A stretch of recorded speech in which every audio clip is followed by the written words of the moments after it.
Good morning. Good morning. How's it going with you? I'm good. How are y'all? Doing good. Good to see you this morning. Me too. Hey, Robert. Hey, how you doing? Doing good.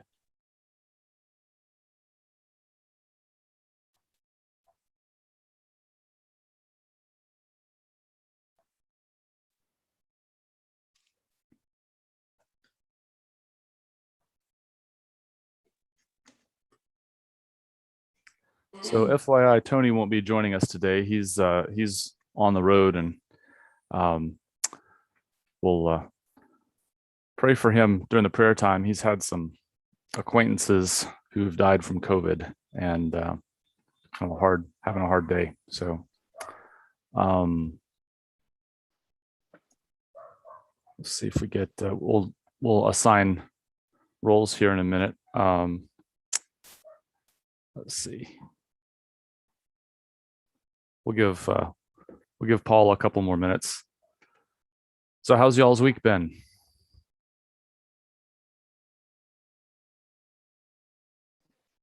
Good. I've had a few job interviews. Oh, congratulations. Yeah. It's interesting doing that over Zoom, you know? Oh, I bet. Yeah. Yeah. I've never had the chance to do a job interview barefoot before. Yes. Yeah, I think they went pretty well. I haven't heard back yet, so we'll see. Yeah. Yeah. What kind of jobs, Megan? Well, one of them super interesting. It's a job basically you're doing verbatim transcription for the court. So you're taking evidence in terms of like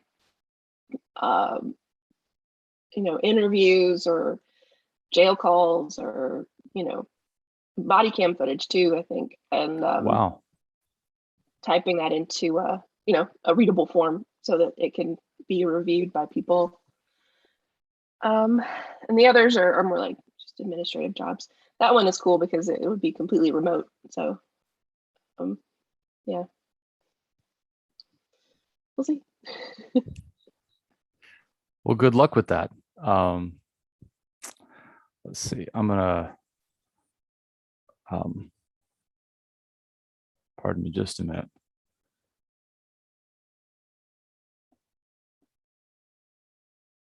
Okay, for some reason. Oh, there we go. Okay. Good morning. Good morning, Paula. How are you doing? I'm okay. It's good to see you. Well, so Tony's not with us today, so if Melissa, would you mind being the liturgist? Sure. And then Robert, if you can be voice of the people. Sure thing. I think we'll be good to go. Let me get the liturgy up on the screen, and then we can get started. All right. Ready when y'all are. O Lord, let my soul rise up to meet you. As the day rises to meet the sun, glory to the Father, and to the Son, and to the Holy Spirit, as it was in the beginning, is now, and will be forever. Amen. Come, let us sing to the Lord. Let us shout for joy to the rock of our salvation. Open wide the doors of our homes, that we may embrace you with joy. Lift up your heads, O gates, lift them high, O everlasting doors. And the King of glory shall come in. Who is the King of glory? The Lord, strong and mighty, the Lord, mighty in battle. Lift up your heads, O gates, lift them high, O everlasting doors. And the King of glory shall come in. Who is he, this King of glory? The Lord of hosts, he is the King of glory. Open wide the doors of our homes, that we may embrace you with joy. Esther 5, 1 through 14. On the third day, Esther put on her royal robes and stood in the inner court of the king's palace opposite the king's hall. The king was sitting on his royal throne inside the palace opposite the entrance to the palace. As soon as the king saw Queen Esther standing in the court, she won his favor, and he held out to her the golden scepter that was in his hand. Then Esther approached and touched the top of the scepter. The king said to her, "What is it, Queen Esther? What is your request? It shall be given to you, even to the half of my kingdom." Then Esther said, "If it pleases the king, let the king and Haman come today to a banquet that I have prepared for the king." Then the king said, "Bring Haman quickly, so that we may do as Esther desires." So the king and Haman came to the banquet that Esther had prepared. While they were drinking wine, the king said to Esther, "What is your petition? It shall be granted to you. And what is your request? Even to half of my kingdom, it shall be fulfilled." Then Esther said, "This is my petition and request. If I have won the king's favor, and if it pleases the king to grant my petition and fulfill my request, let the king and Haman come tomorrow to the banquet that I will prepare for them, and then I will do as the king has said." Haman went out that day happy and in good spirits. But when Haman saw Mordecai in the king's gate and observed that he neither rose nor trembled before him, he was infuriated with Mordecai. Nevertheless, Haman restrained himself and went home.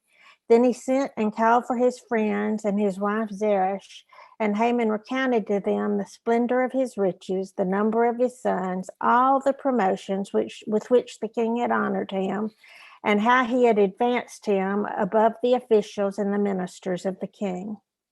Haman added, "Even Queen Esther let no one but myself come with the king to the banquet that she prepared. Tomorrow also I am invited by her together with the king. Yet all this does me no good so long as I see the Jew Mordecai sitting at the king's gate." Then his wife Zeresh and all of his family said to him, "Let a gallows 50 cubits high be made, and in the morning tell the king to have Mordecai hanged on it. Then go with the king to the banquet in good spirits." This advice pleased Haman, and he had the gallows made.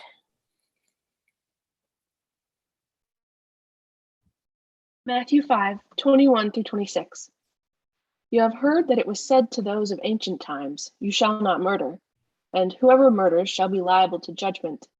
But I say to you that if you are angry with a brother or sister, you will be liable to judgment. And if you insult a brother or sister, you will be liable to the council. And if you say, "You fool," you will be liable to the hell of fire. So when you are offering your gift at the altar, if you remember that your brother or sister has something against you, leave your gift there before the altar and go. First be reconciled to your brother or sister, and then come and offer your gift. Come to terms quickly with your accuser while you are on the way to court with him, or your accuser may hand you over to the judge, and the judge to the guard, and you will be thrown into prison. Truly I tell you, you will never get out until you have paid the last penny. The word of God for the people of God. Thanks be to God. Open wide the doors of our homes, that we may embrace you with joy. In his book, With Open Hands, Henry Nouwen wrote, "In another's eyes, I see my plea for forgiveness, and in a hardened frown, I see my refusal. When someone murders, I know that I too could have done that. And when someone gives birth, I know that I am capable of that as well. In the depths of my being, I meet my fellow humans with whom I share love and have life and death." So thank you all for leading us in worship this morning. We're going to go into a time of prayer. I'll get us started. And if anyone would like to lift up a prayer concern or possibly a Thanksgiving or celebration, feel free to do that. If you're on Zoom, you can either type it in the chat, or if you're on the panel, you can just say it out loud.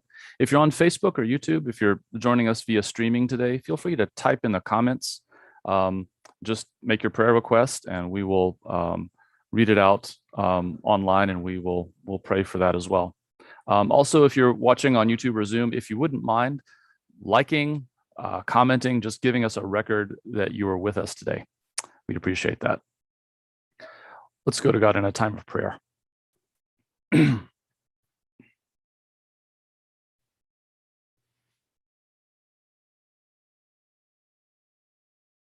Gracious God, who gives us life, who breathes breath into our lungs, who gives sense to our bodies and our minds, you allow us to interact with the world and each other in such a way that we can experience your love and grace.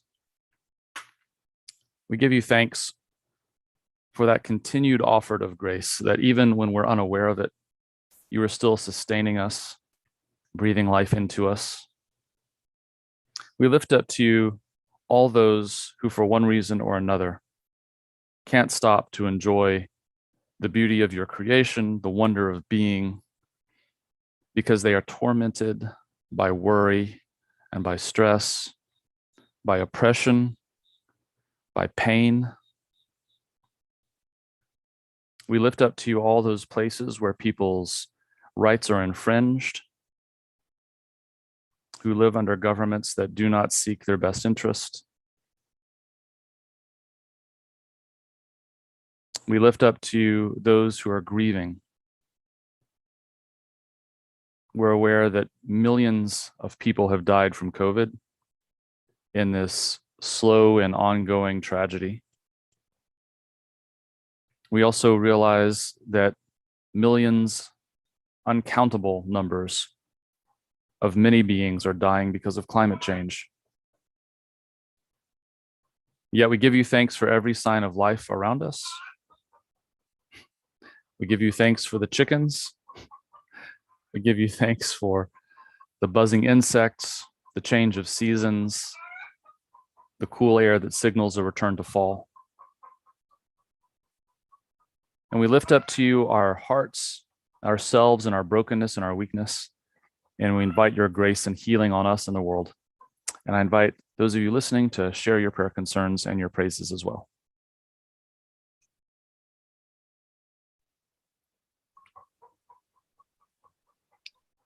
Connie Couch and Joyce Couch. Lord, hear our prayer. The family of Jane Treadwell Houston. Lord, hear our prayer. Numerous family members suffering from COVID.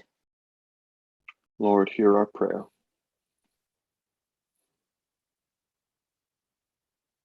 Alberta Coulter.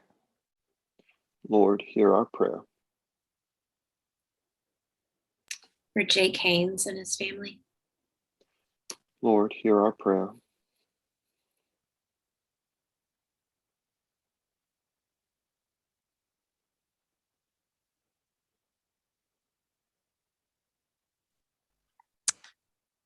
For students, for wisdom and discernment. Lord, hear our prayer.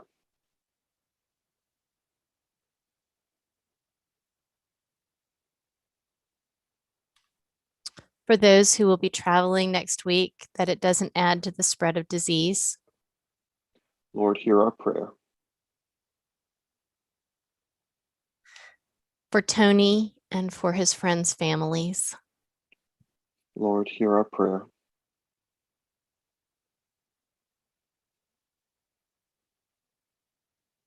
Kyler Kim. Lord, hear our prayer.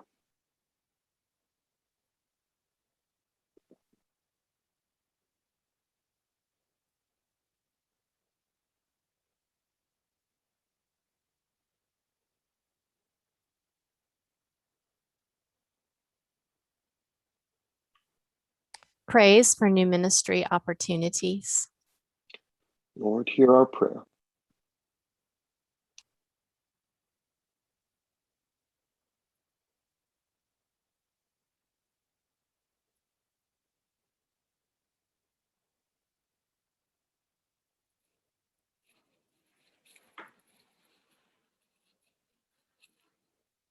For the people of Texas. Lord, hear our prayer.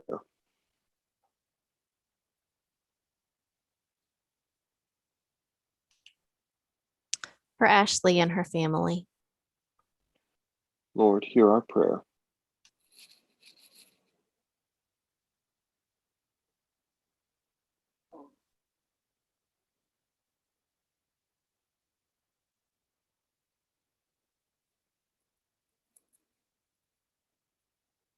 Gracious God, for all the many prayers that we've lifted, for those that we speak out loud and those that we hold in our hearts, we give you thanks that you hear and that you answer. And we join with Jesus in the prayer that he modeled for us. Holy One, our Mother and Father, let your name be revered. Let your kingdom come. Let your will be done on earth as it is in heaven. Give us today the bread we need for today, and forgive our sins as we forgive those who sin against us. Save us from the time of trial and deliver us from evil. For yours is the kingdom, the power, and the glory, now and forever. Amen.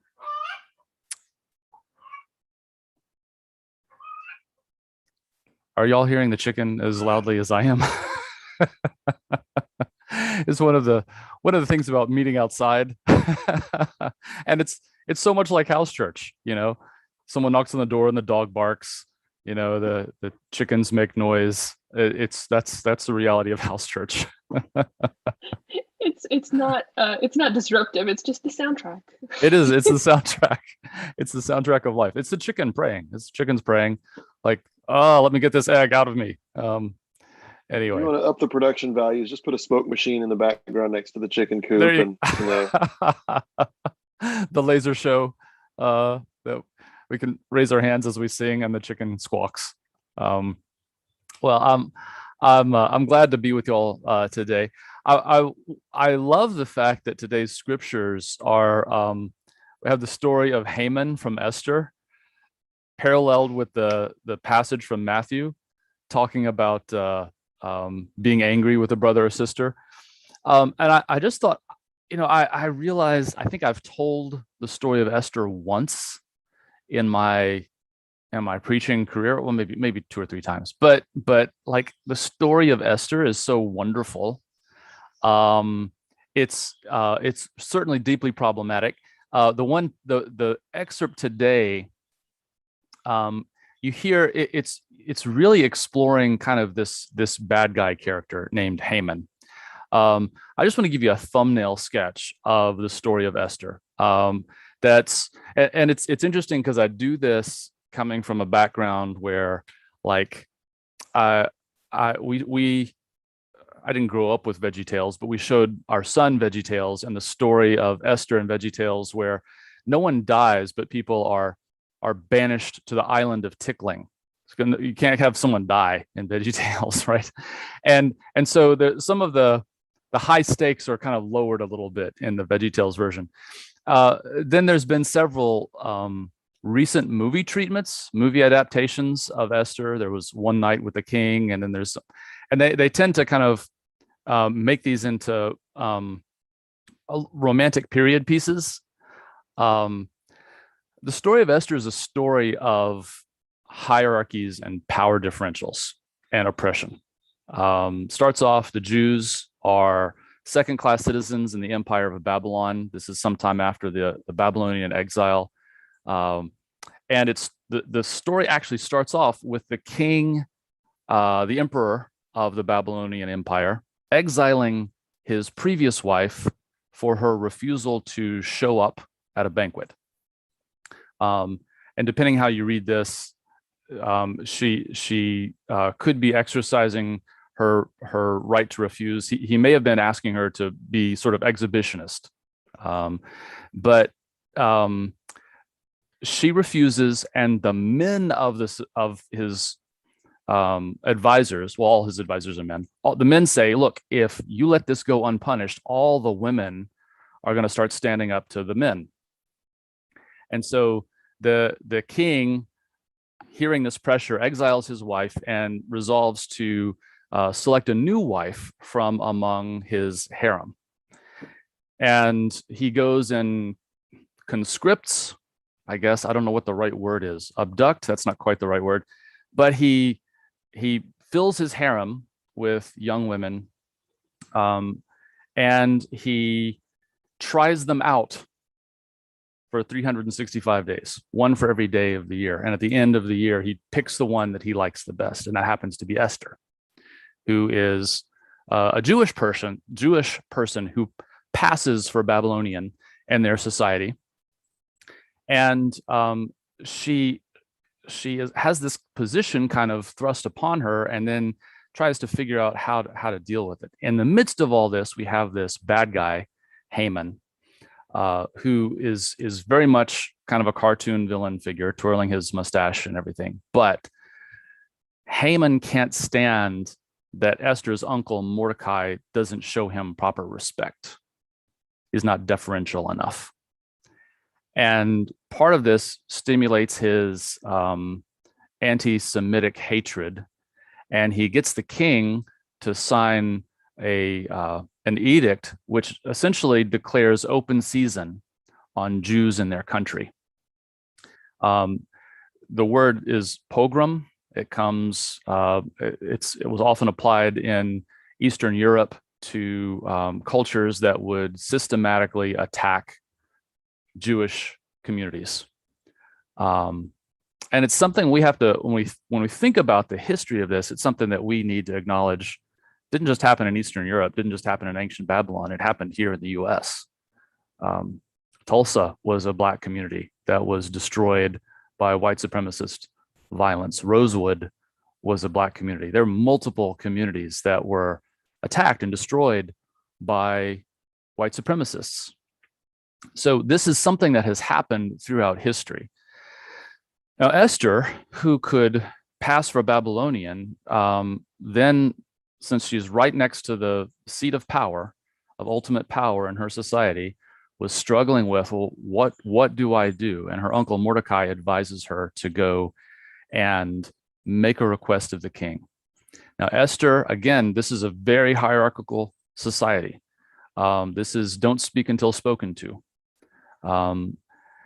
Esther puts her life on the line and goes to the king to make this request. And she does so in a very sort of diplomatic way. She's trying to win him over. So she invites him to a banquet, and he comes to the banquet and says, well, what's your request? And she says, my request is for you to come to another banquet.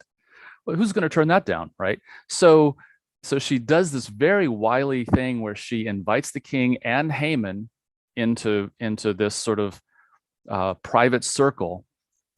Haman, meanwhile, thinks that he's hot stuff, and he's essentially second in command to the king, and he's really proud that Queen Esther has invited him and the king to this exclusive dinner. He's still frustrated that Mordecai won't show him proper deference, and so his friends say, well, build a gallows, because when this edict comes through, you'll be able to lynch Mordecai from a very high gallows. Now, what you don't get in this story is that what happens next. I'm gonna go ahead and tell you. I won't spoil it. Well, I'm going to spoil it for you.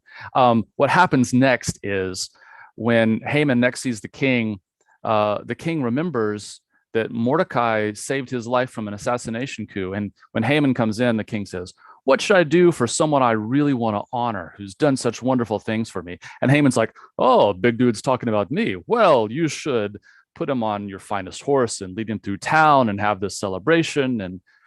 And he gets done, and the king says, that's great. Go do that for Mordecai. It is, oh, so sweet, isn't it? I mean, it's just delicious, right? It's the kind of thing, it's the kind of poetic justice that you really want to see. Now, what will happen is then Haman is forced to lead Mordecai on the horse, shouting Mordecai's praises, even though he's seething the whole way. And I can't help but think that we see this played out in society, right? Right now, with sort of this, I think the time of reversal that we're in, where people are becoming more aware of our racist past, that those who cling even tighter to their anger and hatred wind up feeling more and more angry and more hateful because they feel shame. That's the position Haman's in. Now, I think part of the story, though, is I think the author wants to point out that Haman has a chance. He has a chance to turn things around, right? He doesn't have to go through with this, but ultimately what will happen is when Esther makes her request of the king, when she reveals that Haman's the one behind this plot to kill her people and that she's one of those people, the king will have a sort of about face, and he will instead say, okay, well, Jews, I'm going to declare that they have a right to defend themselves. And it winds up being not a pogrom, but they wind up defending themselves and defeating the supremacists of their day. Haman, in fact, because he, in the midst of this confrontation with Esther and the king, he gets on the king's bad side. He winds up on the gallows that he built for Mordecai. So again, poetic justice, right? There's sort of a structure to the story. It's very Shakespearean, right? It sounds like some of the comedies that Shakespeare told, where the bad guy gets humiliated before being ultimately defeated, because you have to show that what he was doing was wrong. I think it's a wonderful story. It's certainly got its problems, but I think it's very insightful. It addresses so much of what we deal with today in terms of social hierarchies, racial biases, prejudice, white supremacy, anti-Semitism. But I love the fact that it's paired with the Jesus phrase, because the fact is, Haman's like a cartoon villain. It's pretty easy to hate Haman. And it's easy to get caught up in the story. And I do love the story. I have that delicious Schadenfreude, pain in others' suffering when someone really deserves it.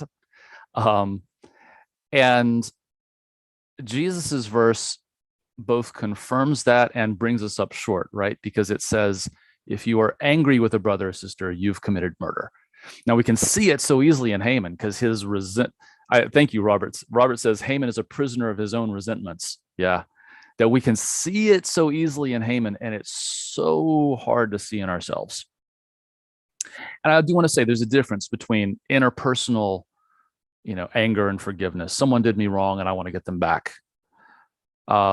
And sort of these systemic hatreds, these systemic problems of power and hierarchies and that sort of thing. But Jesus wants to make sure that we're not off the hook. He even says, like, come to terms with your accuser quickly while you're on the way to court with them. Otherwise, you'll be thrown into jail and you'll be tortured, essentially. Back in the day, if you owed a debt to someone, you could go to debtor's prison. And one of the things they might do to you is they might torture you to find out where you're hiding your money so they can get their money to repay the debt. So it's a pretty graphic description. Now, people have read this description of Jesus and they've used it to say, oh, well, Jesus was talking about hell. I don't really think that's what Jesus is after there. I think the notion is that anger and hatred are their own punishments. That somehow we are trapped in our, again, I like your phrase, Robert, we are trapped in our own resentments unless we learn to let them go. Again, I want to caveat here. I want to say that when I say that, I don't mean that we give oppressors a bye, that we give anti-Semitism or misogyny or racism or any of the other isms, that we say, well, we just need to forgive people and let it go. No, there's systemic problems that need to be addressed. And I love that about Esther, that it's not, it takes the personal and it shows the sort of systemic parts as well. But I think what Jesus is calling us to mind here is we don't want to be caught in Haman's gallows, right? We don't want to erect a gallows for ourselves to hang ourselves from. And frequently we do that with our anger. We demand that someone else apologize. And when Jesus tells this parable, he makes it very clear that that what really needs to happen is we need to acknowledge our own role in stuff. He starts off by saying, when you're angry at a brother or sister, it's like committing murder. And then he says, So when you're being taken to court, right? Someone else has something against you. Come to terms with your accuser. He doesn't call you the accuser. He says you're being taken to court. So come to terms with your accuser quickly. It's about this idea of mutual forgiveness, this extension of grace to people. And I think that's an important aspect of Christianity as well. That's part of who Jesus was. So I appreciate the heck out of Esther's story, and I love it for the delicious Schadenfreude. But I also know that there's somehow grace has to leak out of me, in order for us to accomplish what we want to accomplish. So I want to just offer those brief reflections on Esther and Matthew. I think it's an interesting combo this morning to read about, especially as I am feeling such resentment towards people who won't mask up and who are spreading vaccine disinformation. I struggle with how to be gracious while also being really furious at the systemic problems that this is part of, because I know where it comes from. It doesn't come from a good place. So I want to let you know, I struggle with that. I know lots of folks do, but I'll stop there and invite your reflections, your insights.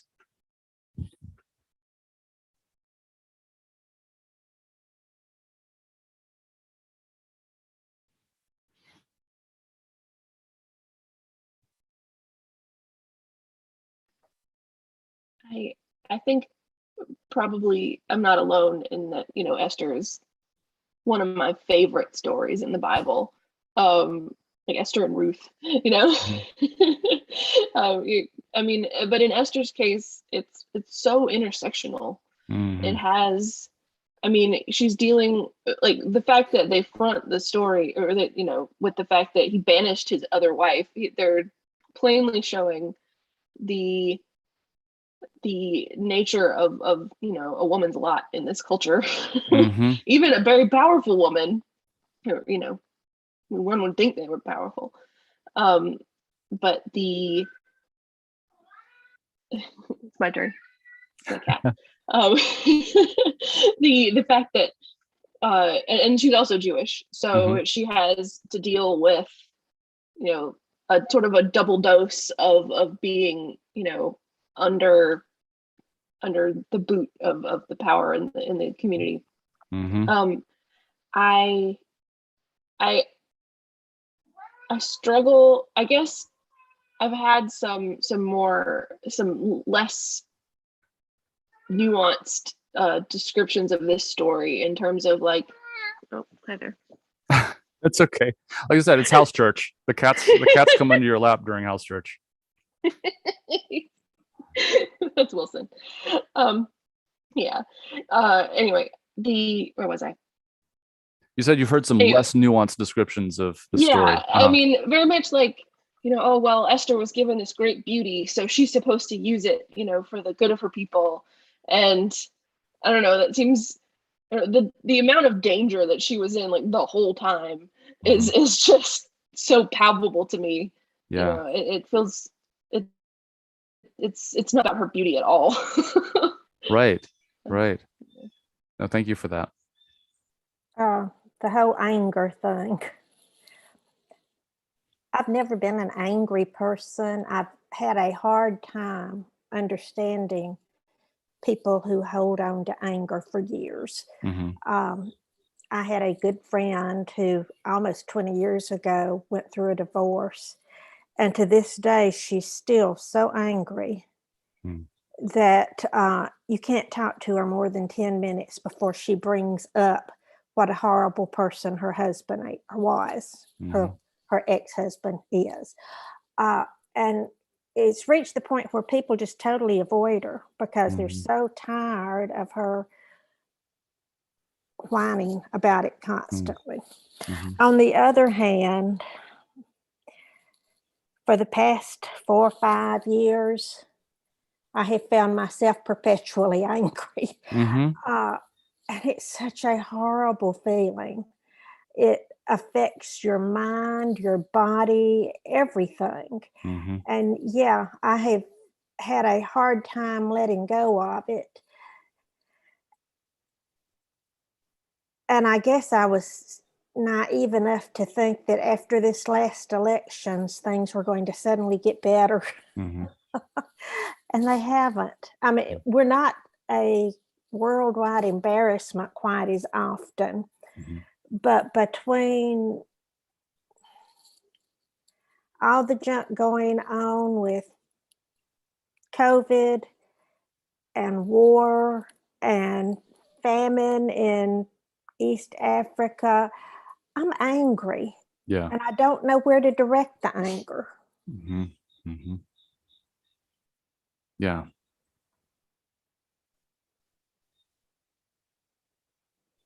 It would be easy if I could just go scream at somebody. Hmm. Right. Right. In the story, it wraps up so nicely because the bad guy gets killed, and that's like all of our movies. Like 99% of our movies end with, Thanos gets beat in the end, right? Haman gets killed, and it's always redemptive violence. The bad guy gets theirs. Um, and we know in real life, like that's not closure. Like that doesn't end it. And an election doesn't solve it. Even if whatever we're talking about, there's not like, and they lived happily ever after. It's and now we're done with the bad guy. Yeah. Yeah, Ultimately, it's sorry. exhausting. It's exhausting to have to just keep waiting on bitter, resentful people to pull everything down. Mm-hmm. Mm-hmm. Thanks for that. Ultimately, I mean, Esther's still married to the guy who thought, oh, it's okay, we can just kill all those people, your people. Right. How do you deal with Yeah. that? The guy who signs documents without looking at them, or who thinks it's fine to conscript a bunch of young women into his harem. I mean, that's part of the yeah, she's still stuck with that guy. Yeah.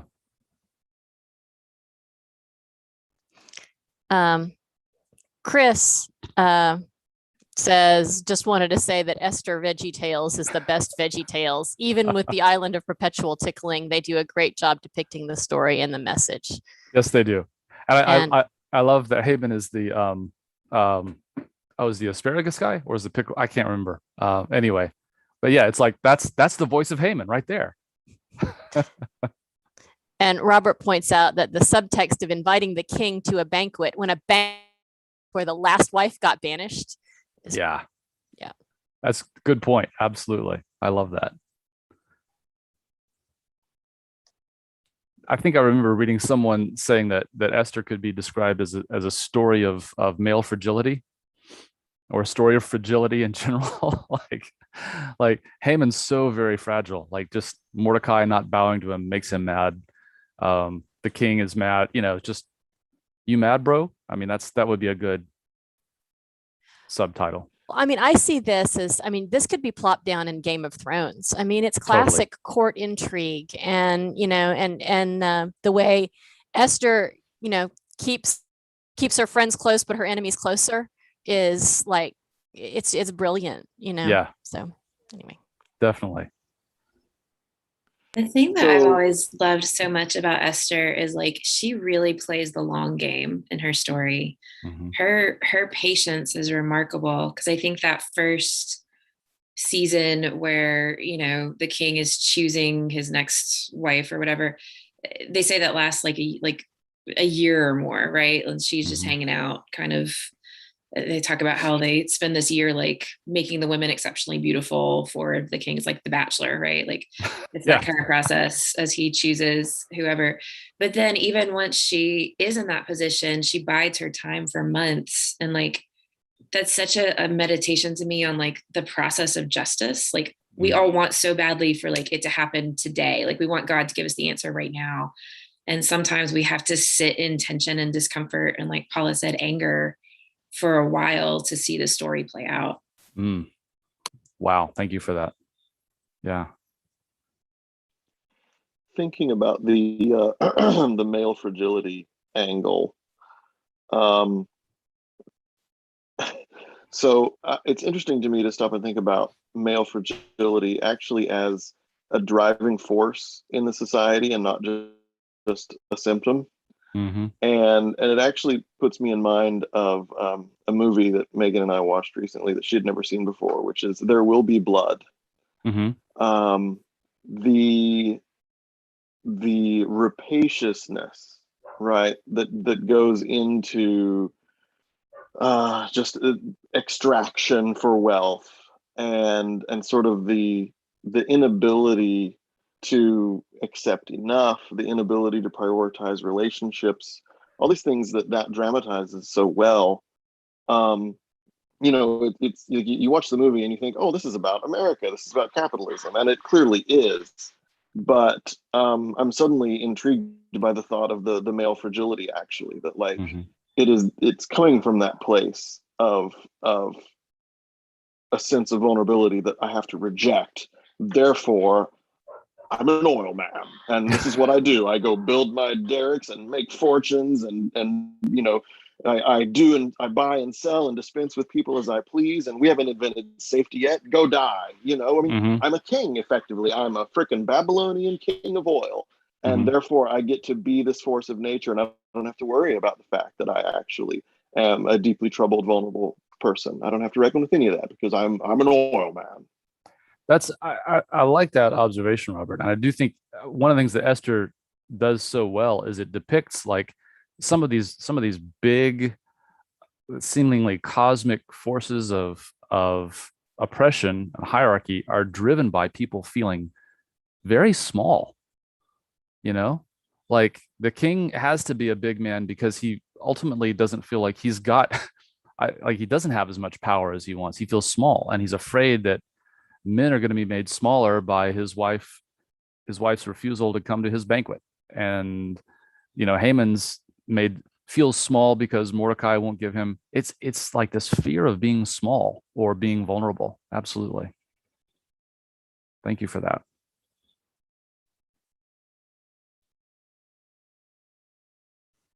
Just a quick complicating point. Megan wanted me to mention as well an experience we had yesterday. Mm-hmm. So we went for a drive, and we went to a drive-in and had like burgers and milkshakes and stuff. And Kira loves huckleberry milkshakes. And Ooh, that so a sounds guy good. pulls in next to us. Yeah, oh yeah. Guy pulls in next to us with a motorcycle. I mean, like, an expensive, noisy motorcycle, right? And some people, including myself, take pleasure in being near expensive, noisy motorcycles. Kira does too. So anyway, he's there, he gets his stuff, and he's just hanging, and Kira just thinks this is the greatest thing. She just says, wow, look at his bicycle, right? Uh-huh. So I have to roll down the window and tell the guy, hey, my daughter loves your bicycle, right? Uh-huh. And he's charmed, and we have just, a very Uh-huh. pleasant little brief interaction. And he's like, oh, I don't know, what do you think she'll think when I fire up the engine? Will it scare her? Oh no, she's gonna love it, and Uh-huh. he fires up the engine to drive away, and she's just like, whoa, bicycle. So but then as he's driving away, Megan notices he's got an F Biden bumper sticker. Mm-hmm. And it just strikes me that, in this moment where there are really no stakes and it's not threatening, human connection is easy. Yeah. But then, there's the subtext of inviting the king to the banquet, as it were, that like the resentments that boil are what threaten everything. Mm-hmm. Mm-hmm. Oh, thank you for that. Thanks for that personal story about that. Yeah. We've got a comment from looks like from YouTube. Oftentimes, Chris says, oftentimes anger feels better than sadness. It can present as self-righteous indignation. Mm. Oh, that's so good. That reminds me of James Baldwin said that one of the reasons he thought people hang on so tightly to their resentments is that and their hatreds is that if they let go of them, they'd have to deal with their shame. And I think that's very true. Thanks for that, Chris. So we talk about that in the therapy space a lot. So anger is considered to be a secondary emotion, but therapeutically, I would not always, but I'd say probably 90% of the time, there's another feeling under anger. And it's typically one that feels really vulnerable. It's fear, it's sadness, it's shame, it's guilt, but it's a lot easier to mask it with anger because anger has an energy behind it. And so there's this sense that like, oh, this will help me do something if I'm angry. I'll have a sense of control if it's just anger and not this really challenging emotion I have to sit with. Thank you for that. Absolutely. And Camille says, I hear you, Paula. There is so much to be frustrated and angry with right now. It gets so tiring. It beats you down into submission. That is what the perpetrator on. People will sacrifice their own well-being for peace. Mm-hmm.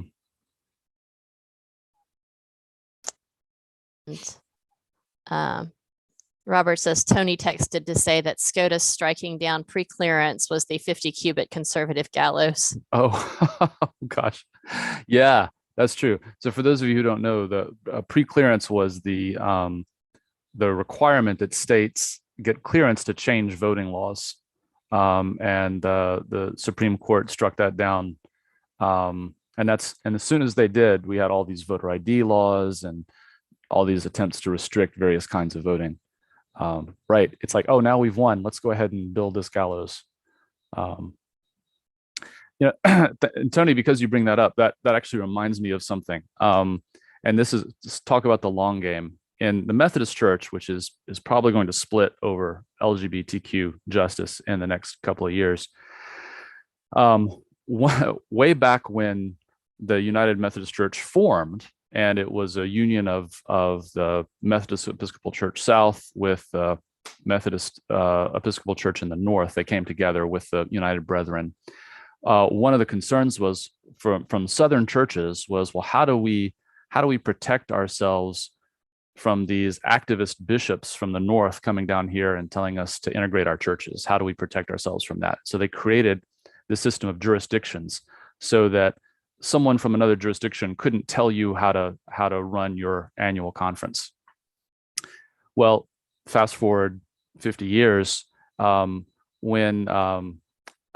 jurisdictions like the Western jurisdiction decided to ordain a lesbian bishop, they got very frustrated because they can't do anything to change another district, to challenge another annual conference. So they built this structure to protect themselves and to advance a racist cause, and they're frustrated because now it protects LGBTQ clergy from their policies. So yes, sometimes people build their own gallows, and it's kind of fun to see that happen, isn't it?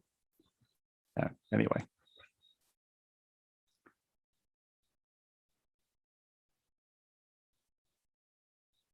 Other thoughts, other comments?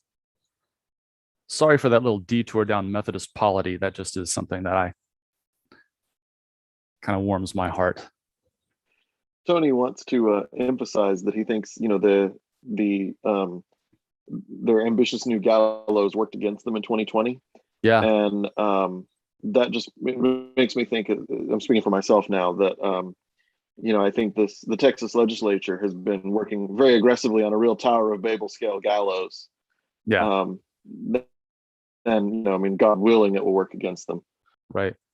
And it's interesting because that's frequently a theme in the Bible. In Proverbs, the one who digs a pit will fall into it, right? When you're actively trying to do injustice to someone else, you will find it comes back on you. Yeah. Camille says, kind of coyote being hit by the rocket they shot at the Roadrunner. Very true. Thanks for that. Other thoughts, reflections, either on Esther or on the passage from the Sermon on the Mount?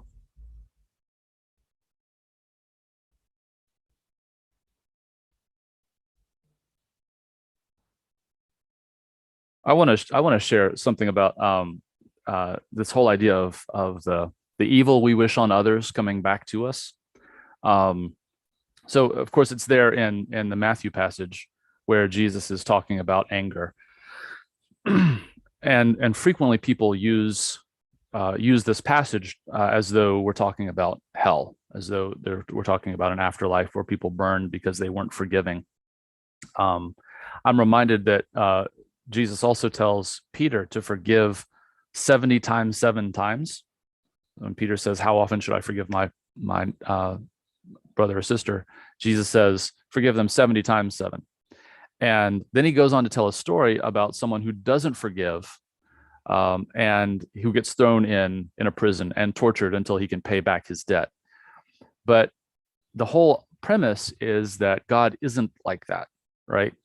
So Jesus tells a story about a tycoon trying to collect an enormous debt that someone owes him, and he forgives the debt, and then the unforgiving servant goes out and demands a much smaller sum from someone who owes him money. When the tycoon finds out about it, he throws that servant into prison to be tortured until he can pay back his debt. And so Jesus just said, you're supposed to give 7 times 7 times. Do we think God is less forgiving than us? To me, that's the whole point of the parable, right?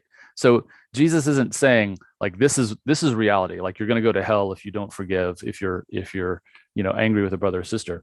I think what he's saying is like this stuff comes back on you. To me, there's almost sort of a Buddhist notion of karma here, like the energy you're putting out into the world, the anger that you are pushing on other people. Oftentimes that's reflexive. It comes back on you.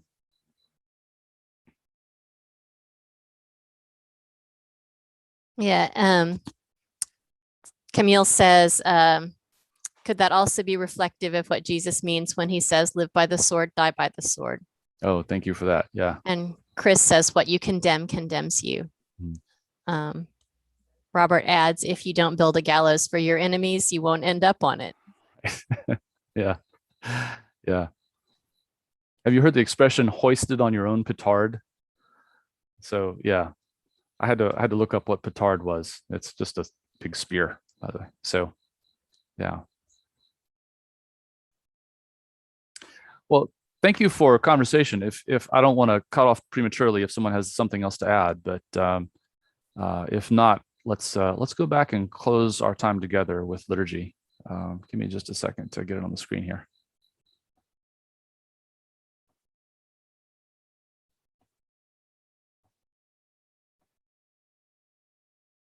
Okay, if you would finish us out, Melissa and Robert. Sorry, the text on my screen is super small. Oh, sorry. Thank you, Lord, for the witness of women like Esther who understood themselves only in relation to their communities of faith. Grant us such a heart and a similar mindset. Strengthen us with the joy of all those saints who have gone before us, that like them, we might stand up to the powers that threaten your kingdom. Amen. May the peace of the Lord Christ go with you wherever he may send you. May he guide you through the wilderness, protect you through the storm. May he bring you home rejoicing at the wonders he has shown you. May he bring you home rejoicing once again into our doors. Amen. Thank you for leading us in worship. Again, those of you who are watching on YouTube or Facebook, if you don't mind liking or commenting, just so we have a record that you were with us today. I want to let you know, those of you both on Zoom and streaming, that Tuesday nights we're doing a Zoom chat session, midweek chat. So we do that and we study. We're currently reading Resma Menachem's book, My Grandmother's Hands, which is about trauma and racial trauma and healing from that. But we also use it as a time to check in. So just sort of a midweek time to pray for each other and see how it's going. So we do that on Tuesday nights. And want to let you know that at some point in the nearish future, we're going to explore starting up some new house churches or rebooting some house churches.